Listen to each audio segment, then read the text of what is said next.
Magandang araw, panibagong simpleng gabay at karunungan na naman ang ating gagawin. And welcome back po kayong lahat sa aking channel. Ituturo ko sa inyo ang isang uri ng ritual upang magamit mo kung nais mong bumalik ang iyong kasintahan o partner na nang iwan sa iyo at babalik siya sa loob ng 1 linggo.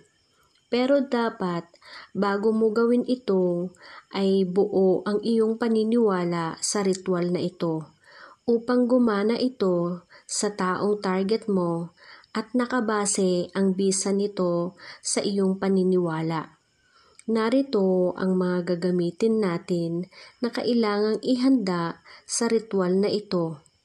Kailangan natin una ng puting kandila. Pwedeng ang kandila natin ay gamit na or bago pa, basta't puting kandila lamang po ang ating gagamitin. Puting papel at puting tali. Panulat na lapis, kapirasong bulak, at posporo.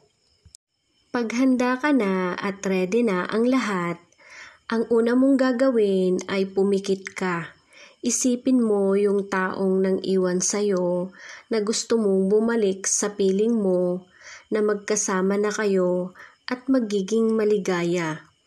At dapat nakalarawan sa isip mo ang kanyang itsura na parang magkaharap lang kayo at kitang-kita mo ang mukha niya.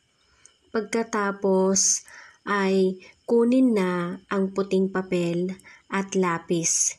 Isulat mo ang totoong pangalan niya at apelyido. At sa baba nito ay isulat mo din ang pangalan mo at apelyido mo. Tsaka mo guhitan ng hugis puso ang pangalan niyong dalawa sa puting papel. Ipatong ang kapirasong bulak sa sinulatan mo na pangalan niyo. Tapos ay kuhanin mo ang kandila at posporo. Sindihan mo ito at ang tulo ng kandila ay iyong ipatak sa papel at bulak.